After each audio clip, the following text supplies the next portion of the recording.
बिस्मिल्लाहिर्रहमानिर्रहीम। लाखों करोड़ों दरूद नबी अकरम सल्लल्लाहु अलैहि वसल्लम पर और उनकी आल पर। आज सारा दिन इस्लामाबाद हाई कोर्ट में जो कुछ हुआ, उसके बाद सुप्रीम कोर्ट ऑफ पाकिस्तान में जो कुछ हुआ, ये खेल पूरे पाकिस्तान ने देखा, पूरी दुनिया ने देखा, पूरे मीडिया ने देखा। अब तक पाकिस्तान का हर शख्स इसको अजबर कर चुका होगा। लेकिन अब सवाल यह है कि अगर इमरान खान साहब वाकई बेगुनाह हैं तो फिर उनके साथ ये नहीं होना चाहिए, और अगर वो मुजरिम हैं, अगर कुछ उन्होंने जुर्म किया है तो फिर उनको फौरन सजा मिलनी चाहिए। ये जो इंसाफ के रास्ते में इंसाफ ही की तरफ से रुकावट कायम की जा रही है, इसको कहाँ रखा जाएगा?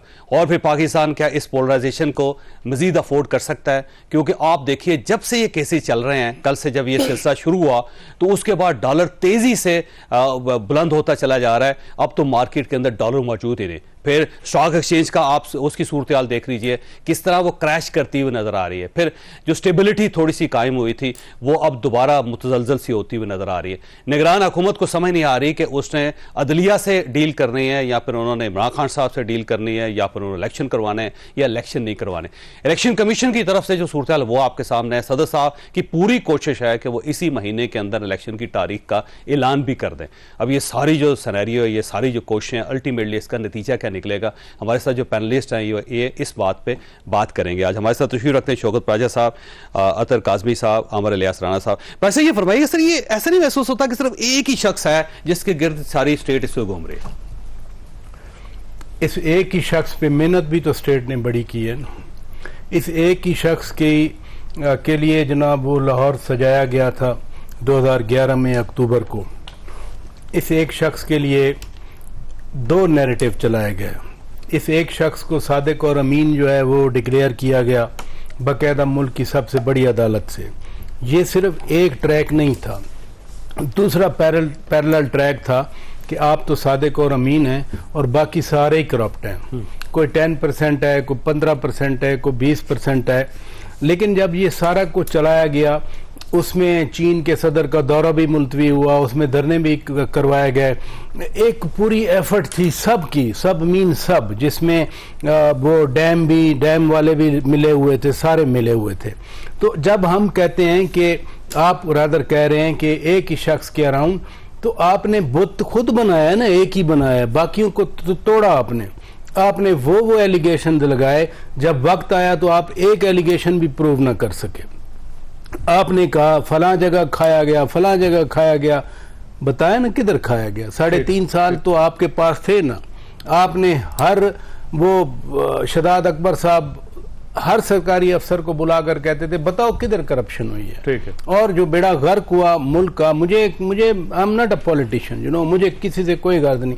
मुझे तकलीफ होती है जब मैं मुल्क का डिक्लाइन देखता हूं कि हम कहां तरक्की कर रहे थे, किसी की भी गवर्नमेंट हो, लेकिन इन लड़ाइयों में जो आपने पिक्चर पेंट की डॉलर की और स्टॉक एक्सचेंज की, ये आज का तो फिनोमिनन नहीं है।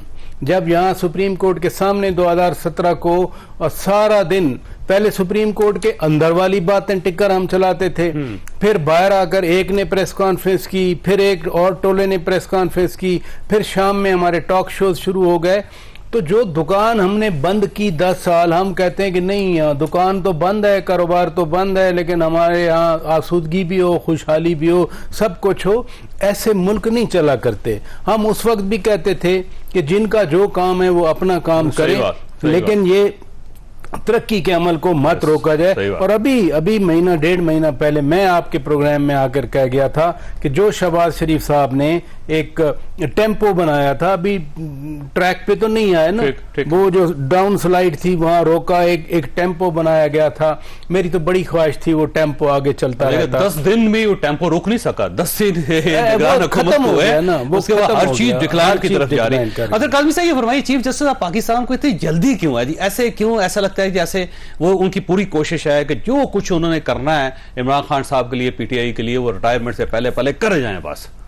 देखिए, मुझे ऐसा नहीं लगता। मुझे तो जो जल्दी नजर आई वो जल्दी नजर आई उस ट्रायल कोर्ट में जहां पे तोशाखाना का मुकदमा चल रहा था कि फैसला आने के आधे घंटे के अंदर 30 सफ़ों का फैसला भी आ गया, 15 मिनट के अंदर लाहौर में पुलिस भी पहुंच गई, किस तरीके से जल्दी तो वहां पे हमें नजर आई।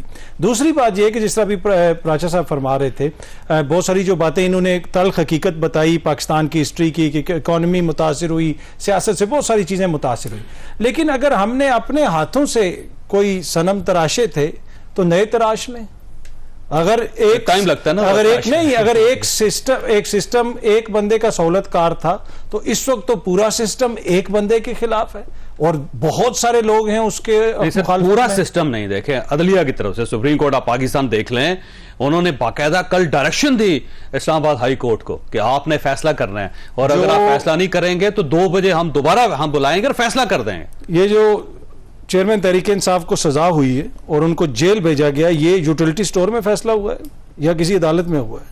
सिस्टम तो सिस्टम का हिस्सा है ना, अदालत ने जिस तरीके से अदालत चलाई गई, 44 हेयरिंग हुई है वो सेशन जज की अदालत में, तो सजा तो वही मैं कह रहा हूं ना कि उस सिस्टम के थ्रू ही उनको सजा हुई ना, अदालत से ही सजा हुई उनको। और फिर उस मुकदमे के अंदर, उससे पहले जब चल रहा था सुप्रीम कोर्ट के अंदर, इस हेयरिंग से पहले जो हेयरिंग हुई उसमें जो जस्टिस मंदोखेल साहब ने कहा कि इतनी क्या जल्दी थी यार, कोई उसको हक दिफा तो दे देते, इतनी मत। ये देखें ना, ये कोई चीफ जस्टिस साहब का मामला के बाद भी हक दिफा पूरा देखें, ये सिर्फ चीफ जस्टिस साहब का मामला नहीं है। आपने देखा कि जिस तरीके से इस्लामाबाद हाई कोर्ट से चेयरमैन तहरीक इंसाफ को अदालत तोड़ के निकाला गया, उसमें जस्टिस अतर मिनुल्लाह साहब भी उस बेंच का हिस्सा थे जिन्होंने उस गिरफ्तारी को गैर कानूनी करार दिया। इशू ये है कि आइन और कानून के मुताबिक हर किसी से सलूक होना चाहिए। इल्जामात की जहां तक बात है कि इल्जामात से जनाब कोई मसला हल हो जाता है या लोग मुतनफर हो जाते हैं, जितने इल्जामात गद्दारी, गुस्ताखी, पता नहीं कौन कौन सा इल्जाम तो नहीं लगाया। अब वो जो बंदा ने जिसके आप कह रहे हैं कि सिस्टम क्यों उसके आगे पीछे घूम रहा है, उसका इशू ये है कि उसकी अवाम में इस वक्त मकबूलियत है। हो सकता है 6 महीने बाद ना हो या 8 महीने बाद ना हो, लेकिन इस वक्त इशू अवाम की मकबूलियत है उस वक्त तक उनके मसला बना रहेगा। इसी तरह वो रिहा होते रहेंगे, बाहर निकलते रिहा नहीं होते रहेंगे। आप देखें ना कि जब आप केस किसी तरह किसी साइड पर नहीं लगेगा उनका कोई। देखें, जब आप सियासत को मसनूई अमल के जरिए रोकने की कोशिश करें ना, बहस का रुख फिर दूसरी तरफ जाता है। चाहे वो नवाज शरीफ साहब की सियासत को रोकने की कोशिश की गई, कल आपने परसों देखा कि हमारे बच्चों को रेस्क्यू किया गया और उस वक्त भी पूरे मुल्क में बहस क्या हो रही थी, इसको क्रेडिट जाता है, उसको क्रेडिट जाता है, हालांकि जो अंदर फंसे हुए थे वो भी हमारे बच्चे थे, जो बचा रहे थे वो भी हमारे भाई थे और पूरी दुनिया की नजरें हम पे थी और हम एक तूफान बदतमीजी बना हुआ था कि कोई इसको क्रेडिट दे रहा था, कोई उसको। ये शो करता है कि जब बहस को आप सियासी मैदान में नहीं रहने देंगे, सियासत के आगे बंद बांधेंगे, तो फिर इसी तरह की पोलराइजेशन। राजा ये फरमाइएगा, ये चीफ जस्टिस ऑफ पाकिस्तान के बारे में ये जो बार बार प्रोपेगेंडा किया जा रहा है, कल पाकिस्तान मुस्लिम लीग नून, आज पाकिस्तान मुस्लिम लीग नून, पाकिस्तान पीपल्स पार्टी, सब ये कह रहे हैं कि ये बेसिकली एक बी टीम का किरदार अदा कर रहे हैं इमरान खान साहब के लिए और ये उनके इश्क में मुब्तला हैं। ये चाहते हैं कि हर सूरत इमरान खान साहब को ये अपने साथ ही घर लेके जाए। हाँ, मरियम नवाज ने ट्वीट किया ना कि जब चीफ जस्टिस ने फैसला देना तो हाई कोर्ट के तकल्लुफ की जरूरत क्या है। अब बात यही है कि एक जमाना जिस पे नवाज शरीफ भी बोल पड़े कि एक चीफ जस्टिस थे साकिब निसार साहब और उनके तमाम जजेस के नाम लिए कि वो मुझे नाअहल करने और अंदर करने के चक्कर में थे, और एक चीफ जस्टिस हैं जो इमरान खान को जेल से बाहर निकालने के चक्कर में। ठीक। अब मरियम नवाज और नवाज शरीफ दोनों उस पानामा बेंच के डसे में, इस सेंस में डसे में है कि एक आज भी मौजूद है जस्टिस एजाजुल हसन साहब जो उस जमाने में मॉडरेटिंग जज थे।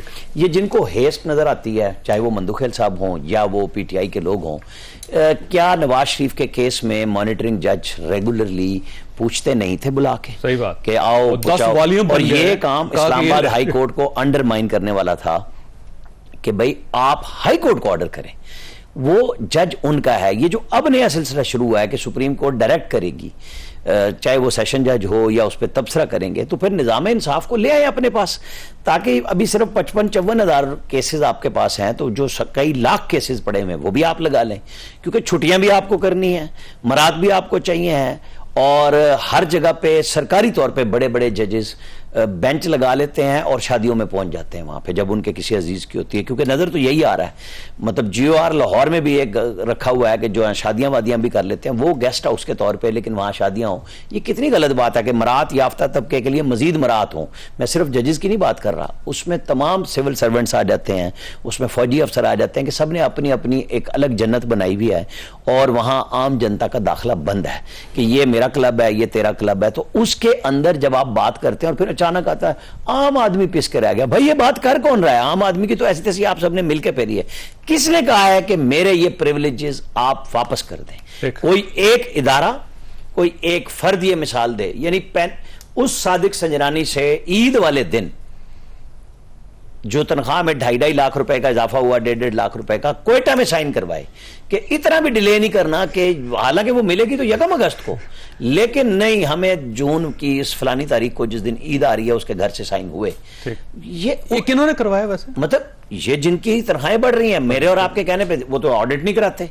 मतलब वो कहते हैं आपने पीएनबी रखना है तो आप इश्तिहार दे के भर्ती करें, और जज रखना है तो मेरी चिट पे कर लें। क्यों ये जो तकसीम है, मैं क्यों समझ लूं कि मैं ही बाइख्तियार हूं, मेरा ही फैसला ठीक है? अगर आप एक सिस्टम इश्तिहार देने का रखते हैं तो जजेस के लिए भी रख लें, ताकि पता चले कि कौन कब किसके साथ मिला हुआ है। और ऑडिट आपने कर रहा है तो आप अदलिया का भी कर लें। ऑडिट आप अपने लोगों से करा रहे। आप रिटायर्ड जज, मैं आपको मरहूम का बड़ा नाम है जस्टिस भगवान दास का, वो चेयरमैन एफपीएससी लगे, आपको पता है जुडिशियल अलाउंस ले रहे थे वहां पे। मैंने उनको एक मैसेज भेजा व्हाट्सएप पे कि हुजूर ये कौन सा आप जुडिशियल काम कर रहे हैं? तो उस वक्त सेक्रेटरी इन्फॉर्मेशन होते थे मंसूर सोहेल जो रिटायर्ड थे और मेंबर थे एफपीएससी के, उनका मुझे फोन आया कि यार इन्हों छड़ दो, मैनू कह रहे हैं। मैं कहा मैं ये पूछ रहे हैं कि ये जुडिशियल अलाउंस क्यों ले रहे हैं? चेयरमैन एफपीएससी की तनख्वाह है आपकी तकरीबन 75-80% पेंशन है जो आपको रिटायरमेंट पे मिल रही है। अच्छा ये नहीं सिर्फ भगवान दास, जितने जज जाते हैं बुक वैल्यू पे गाड़ी घर ले जाते हैं। इससे ज्यादा स्टेट आपको क्या करे कि आप किसी के मरूने मिन्नत ना रहे, आप इंसाफ फराम करें। लेकिन जितना बड़ा चीफ जस्टिस है उतने छोड़े केस है। ठीक है, मतलब बजाय आप 50-60 केस करें, यानी डॉक्टरों को डंडा है कि वो 200 मरीज जरूर देखे टाइम पे और आप 5 केस सुनेंगे, क्यों जी? अच्छा राणा साहब, मैंने ब्रेक लेनी है। अब सवाल आपके पास ही छोड़ के जा रहा हूं कि मुझे बाज़ औक़ात ये महसूस होता है कि अगर चीफ जस्टिस ऑफ पाकिस्तान या अदलिया के 8 सीनियर तरीन जजेस ये महसूस करते हैं कि खान साहब के साथ ज्यादती हो रही है, तो कहीं वाकई ऐसा ना हो कि उनके साथ ज्यादती हो रही हो और हम सब उस ज्यादती में शरीक हों और हम एक मजलूम आदमी को, एक बेगुनाह आदमी को सजा दिलवा रहे हों। तो वे आपके पास सवाल है, छोटी सी ब्रेक, और ब्रेक के बाद दोबारा प्रोग्राम में दोबारा खुश आमदीद। राणा साहब फरमाइएगा, ये वैसे बाज़ औक़ात मुझे फील होता है, वैसे ऑनेस्टली मैं सही बता रहा हूँ, कि जब इतने ज़्यादा लोग ये समझते हैं कि वो बंदा मसीहा है खान साहब और उनके साथ ज़्यादती हो रही है, पब्लिक उनके साथ है, अदलिया उनके साथ है, ब्यूरोक्रेसी उनके साथ है, और कुछ लोग तो ये कहते हैं कि जो हमारे इदारे उनके अंदर से भी लोग उनके साथ हैं, तो कहीं ज़्यादती ना कर रहे हैं हम उनके साथ? देखें जी, आप और मैं जो मर्जी तबसरा करें और लोग जो चाहें, हमें बात हक सच की करनी चाहिए। क्या खान साहब को 10 साल केपी में बिला शिरकत गैर इक़्तिदार नहीं मिला? क्या खान साहब को 4.25 साल इस्लामाबाद में बिला शिरकत गैर इक़्तिदार नहीं मिला, जिसमें पंजाब भी साथ आ गया? बलूचिस्तान तो उनको गिफ्ट में मिला, सिंध एक वहाँ नहीं था। जहाँ नहीं था मुझे बताएं, एक रात भी अपने पूरे दौरे इक़्तिदार में उन्होंने वहाँ गुजारी जहाँ से उनको सीटें गिफ्ट की गई कराची शहर से, जिसकी वजह से वहाँ कोई बात ना बनी।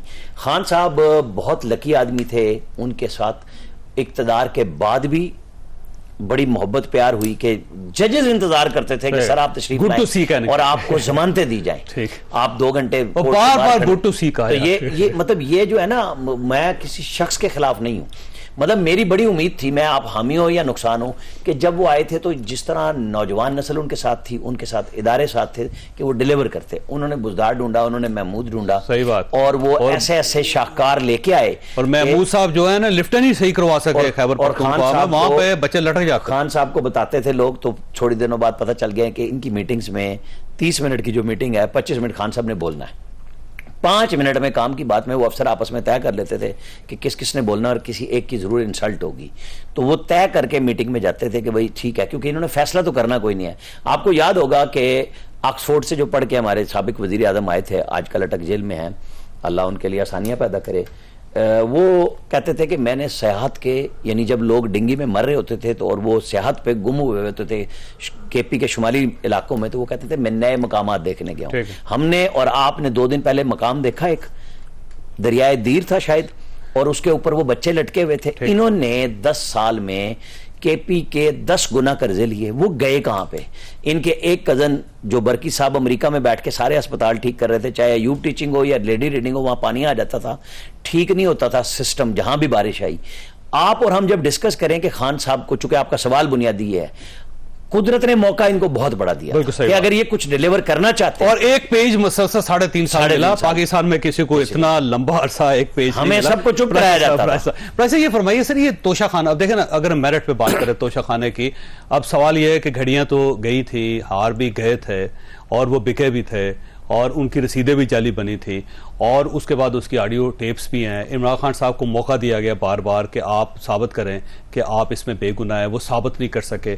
गवाह उन्होंने आखिरी दिन में पेश किए जो इररिलेवेंट थे। तो अगर हम इसको मेरिट पे देख लें इस इशू को, तो मेरा नहीं ख्याल कि इमरान खान साहब को इससे निकल सकते हैं। लेकिन फिर सुप्रीम कोर्ट ऑफ पाकिस्तान को ये चीजें नजर क्यों नहीं आती?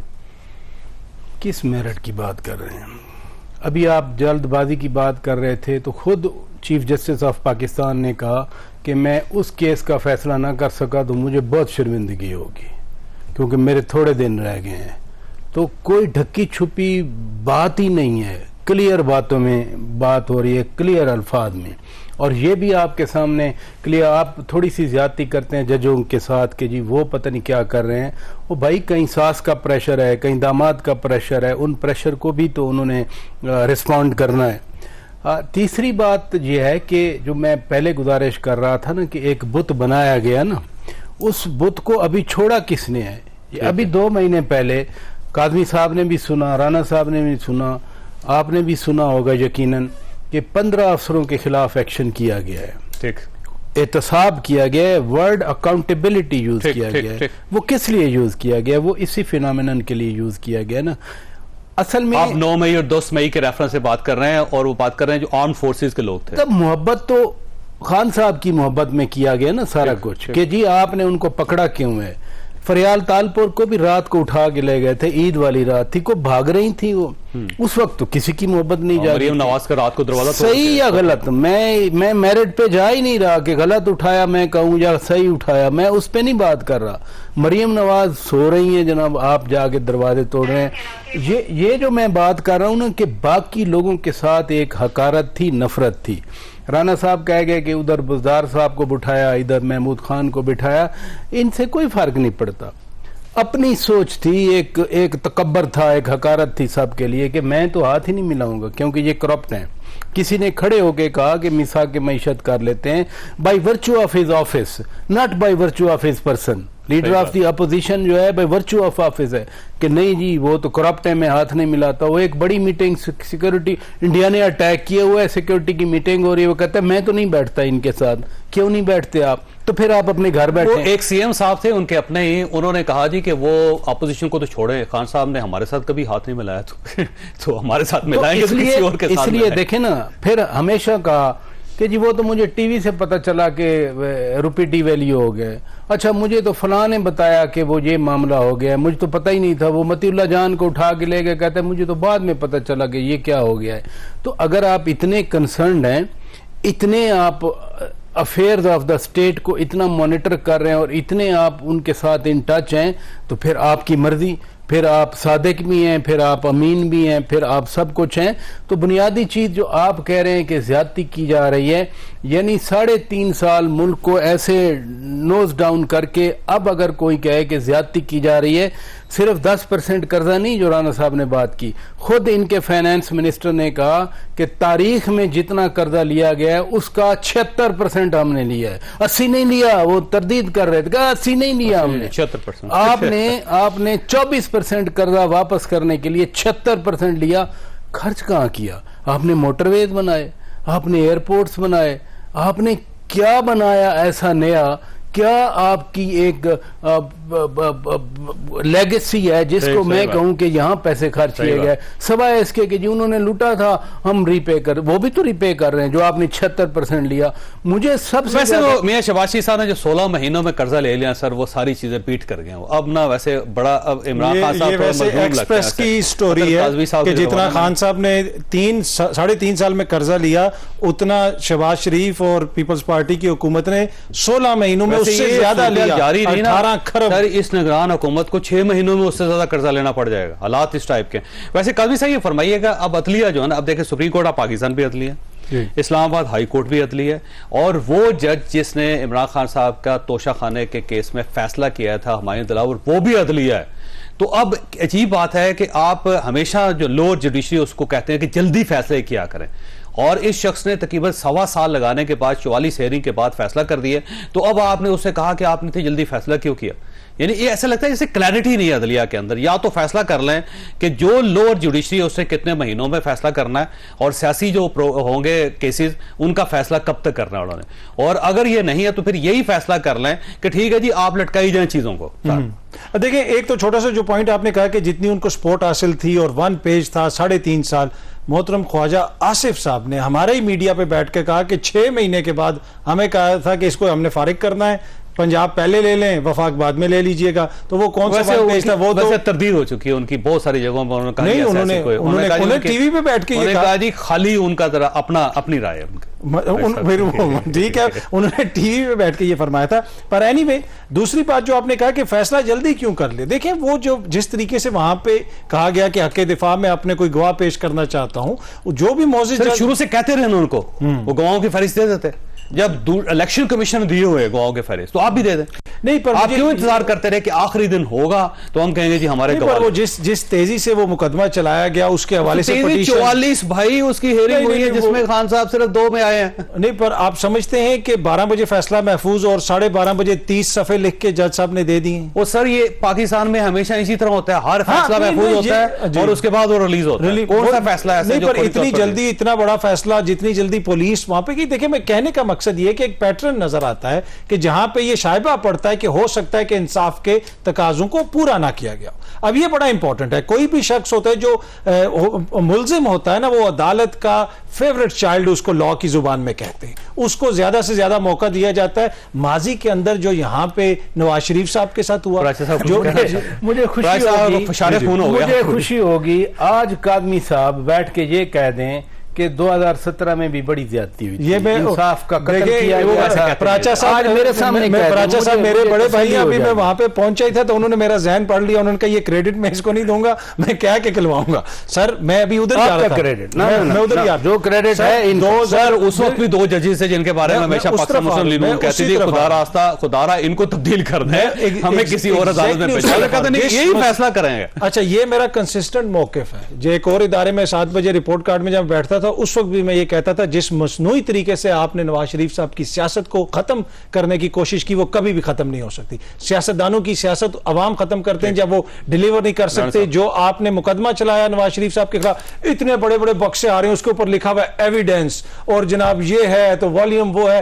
कुछ भी अगर कुछ होता और खुदा ना खास्ता ये मसाइल होते तो आज क्या उनकी जमात दोबारा हुकूमत में होती? तो ये सब ने फैसला करना है कि सियासतदानों को इस तरह डिमीन ना करें, अंडरमाइन ना करें। अब अगर वो डिलीवर नहीं कर रहे केपीके में पंजाब में, आप इससे पहले सबको कर चुके हैं। पाकिस्तान पीपल्स पार्टी एएनपी से स्टार्ट करें, एएनपी के साथ जो कुछ हुआ, पाकिस्तान पीपल्स पार्टी के साथ जो कुछ हुआ, पाकिस्तान मुस्लिम लीग नून के साथ जो कुछ हुआ, अब खान साहब के साथ होने लगा तो आप अब बड़ा चैलेंज, बड़ा नहीं, मैं ये नहीं कह रहा, मैं ये कह रहा हूं कि अब बड़ा चैलेंज खान साहब के लिए कि जब वो इन हालात से निकलते हैं तो क्या वो सीखेंगे या इसी रविश पे चलेंगे जिस तरह सीख जाएंगे वो? मुझे लगता तो नहीं है, पर मेरी ख्वाहिश है कि सारे से एक छोटी सी ब्रेक के बाद दोबारा प्रोग्राम में दोबारा खुशामदीद। राना साहब ये फरमाइएगा सर, ये जो सारी सूरत हाल है अब इसके अंदर, क्योंकि अदलिया मुझे लगता है बुरी तरह मार खा रही है, क्योंकि ऐसे लगता है कि अदलिया वर्सेस अदलिया इस वक्त खड़ी है। लोअर जुडिशरी जो उसके ऊपर प्रेशर है, supreme court of Pakistan, high court पे, हाई कोर्ट लोअर जुडिशरी पे, तो अदलिया फिर काम कर कैसे सकेगी इस सूरत हाल में? मुझसे पूछ रहे हैं आप। अदलिया जो है ना कैसे काम करेगी? अदलिया ने कभी काम करने की कोशिश ही नहीं की। आप मुझे बताएं, एक्सेस टू जस्टिस के नाम पे जितने फंड्स सुप्रीम कोर्ट की आला अदलिया के जजेस को इदारे बना के दिए गए, जिस तरह हमारी एफबीआर पैसे नहीं ना इकट्ठी करती ऑटोमेशन के नाम पे, इस तरह एक्सेस टू जस्टिस पे हम माशाल्लाह नीचे से टॉप पे आते हैं। उसकी वजह यह है कि सिलेक्टिव केसेस लिए जाते हैं और उनको सुना जाता है। आम आदमी, क्योंकि देखे ना जस्टिस जो होती है ना वो हर एक के लिए होती है, वो मेरे और आपके लिए किसी के नाम पे नहीं होती कि आपने कोई ऑटोमेशन ये किया है कि हमें किन केसेस को प्रायोरिटी पे लगाना है। सिविल केसेस के नाम पे हमने ये तय कर लिया है कि जी 50-60 साल तो लगने हैं और हम कारनामा अंजाम देंगे कि वो मर गया था तो तीसरी नस्ल में आपको उसका फैसला मिल गया। किसी एक चीफ जस्टिस ने, कोई एक बंदा ये कहे, मतलब मौजूदा चीफ जस्टिस का क्रेडिट है कि उन्होंने फायज ईसा को एक दिन भी कायम मकाम चीफ जस्टिस नहीं बनने दिया कि वो इंसाफ की फराहमी के लिए इस्लामाबाद में ही, लाहौर में, पाकिस्तान में मौजूद हैं। लेकिन उस फराहमी में आम आदमी के कितने केसेस इन्होंने जजेस से कह के सुनवाए।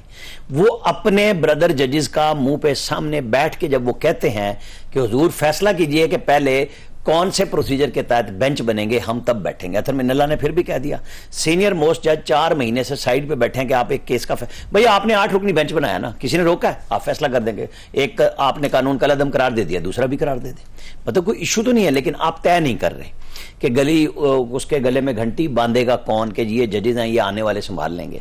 एक तरफ आप इंसाफ की फराहमी के लिए कुछ मखसूस शख्सियात की बिना पे जब लग जाता है कि जी जस्टिस गुलजार साहब ने फैसला करवा दिया कि इमरान खान साहब के केसेस फैज ईसा साहब नहीं सुनेंगे, बहुत अच्छी बात है कि आपके जहन में है कि उनके पास बाइस है। ठीक। तो जिन लोगों के बारे में बाकी सारी पार्टियां कह रही हैं कि आपके पास बाइस है, तो आपने उनको वो बेंचेस क्यों दिए? आप अपनी अदलिया में वो विरासत क्यों नहीं छोड़ के देना चाहते कि मेरी इतनी शानदार अदलिया है कि वो जिसका मर्जी चाहे और जो चाहे जज सुन ले? मेरी और आपकी तो यही ख्वाहिश होगी ना। बल्कि देखे ना, उनकी सास की ऑडियो थी और जजेस ने कहा कि आपको ये केस नहीं सुनना चाहिए, लेकिन वो सुना उन्होंने। नहीं, उन्होंने ना सिर्फ सुना बल्कि उन्होंने ऑडियो थी ना कि मैंने इस बेंच में एक साहब को इसलिए बिठाया कि मैंने मखसूस लोगों को मैसेज थी। अब जब आप और हम कह रहे हैं मुबैना ऑडियो, इसलिए आज चुके देखे ना, अब जो चीफ जस्टिस साहब ने जो बात कही कि आप फैसले को गिरदाने तनकीद का निशाना बनाएं, इदारे को ना बनाएं। तो फैसला 63A आपने आइन को रीराइट किया, आपको तशरीह का हक है, आपको दोबारा लिखने का हक नहीं है। ये आपने किया और आप उसकी रिव्यू भी नहीं सुनने के लिए तैयार हो रहे।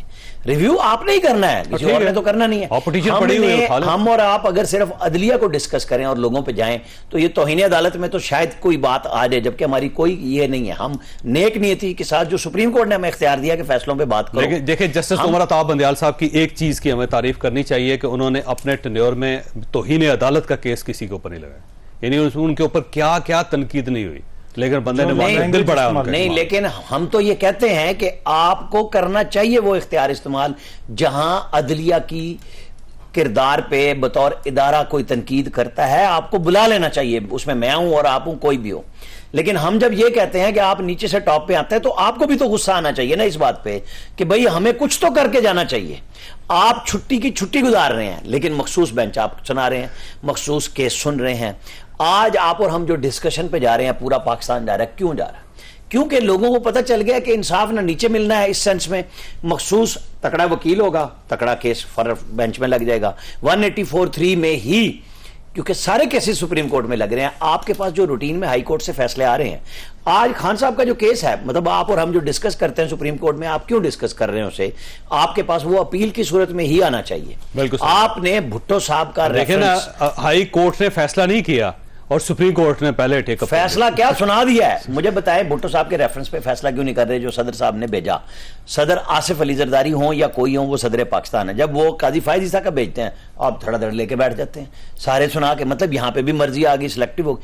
आपको तो ये चाहिए, मतलब मैं हर चीफ जस्टिस से ये तवक्को करूंगा, जब वो बेंच बनाने का इख्तियार अपने हाथ में रखता है, तो उनको चाहिए कि जो हमारे गंदे फैसले हैं, यानी आसिफ सईद खोसा साहब के सुसर मानते हुए चले गए कि हमें भी अपनी नौकरियां बचानी थी और हमने भुट्टो को सजा दे दी, तो क्या उस तरह के बंदे को मरने के बाद भी आप क्रेडिट नहीं दे सकते कि यार तुम्हारे साथ ज्यादती हुई, हम बाद मर्ग मेडल तो दे देते हैं लोगों को, इंसाफ क्यों नहीं दे देते? हमें दे देना चाहिए।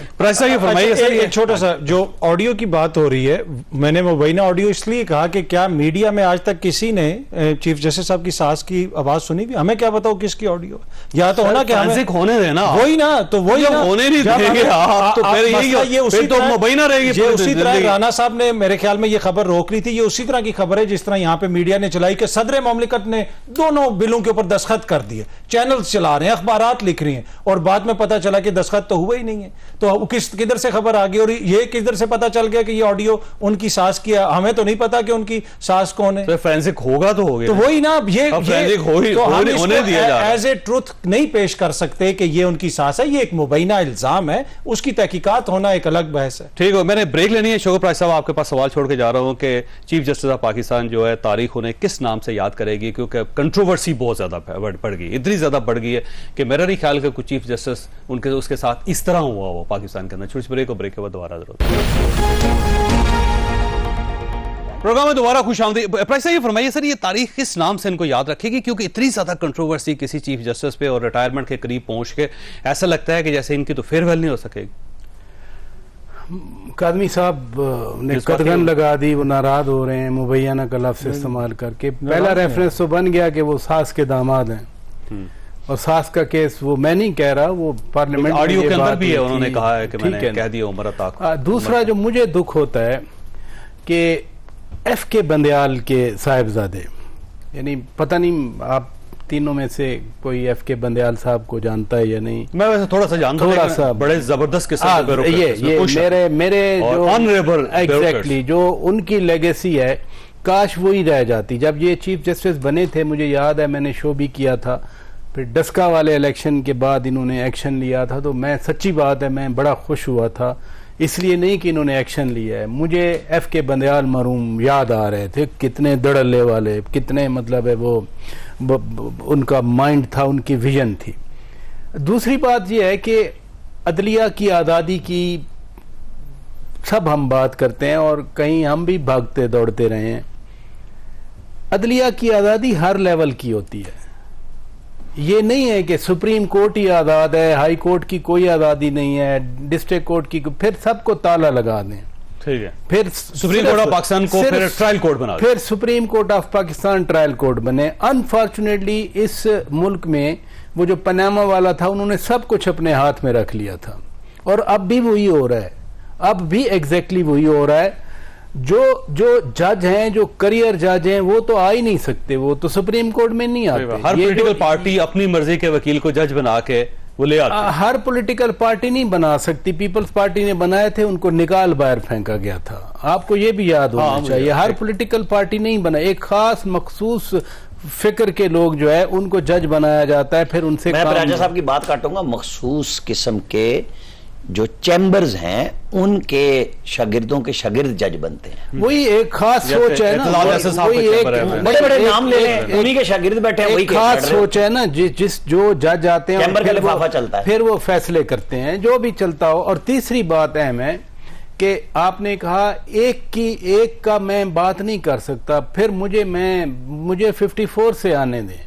54 से जो एक नेक नामी या अदरवाइज जो कुछ हमारी अदलिया के साथ लगा, तो आज भी जस्टिस मुनीर का जिक्र कर रहे हैं, जस्टिस मुनीर का, फिर आसमा जहांगीर के केस में सिर्फ एक फैसला आया, जब वो पावर में नहीं थे तो जुदर पर कहा गया, बाकी तो जस्टिस अनवारुल हक का फैसला था, जस्टिस अपना सैयद जफर अली शाह के केस का फैसला था।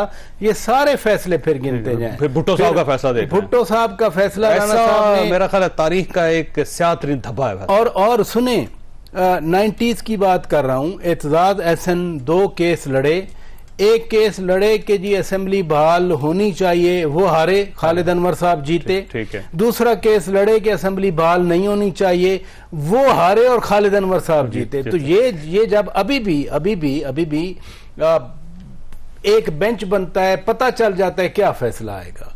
और अब तो बेंच बनने की बात भी नहीं है, अब तो 1-2 दिन पहले वो ऐसा तबसरा कल के आप पीटीआई की वेबसाइट देखते रहे ना, या उनका यूट्यूब चैनल देखते रहे, आपको पता चल जाता है कि आने वाले दिनों में होगा क्या। 3 दिन पहले हमने कहा था कि पिटीशन आ रही है एक, जिसके अंदर बहुत सारी चीजें उठाई जाएंगी। वो पिटीशन जो है ना, वो जुल्फकार भुट्टो साहब ने जमा करवा दी वहां जाके, तो इससे आप अंदाजा लगाएं कि पहले किस तरह चीजें डिजाइन हो रही हैं। ये फरमाइए अतर काजमी साहब के अल्टीमेटली वापस आते हैं फिर इस तरफ कि खान साहब क्योंकि पॉपुलर आदमी है, तो आपका ख्याल ये है कि उनके खिलाफ कोई केस नहीं होना चाहिए और उन्हें एक क्लियर ग्रीन चिट दे के उनको वापस भिजवा के कहना चाहिए कि इलेक्शन लड़ें और हुकूमत बनाएं और उसके बाद मुल्क चलाएं। मेरा ये बिल्कुल ख्याल नहीं है। मैं समझता हूँ चाहे आप पॉपुलर हो या अनपॉपुलर हो, आपके साथ आइन और कानून के मुताबिक सलूक होना चाहिए।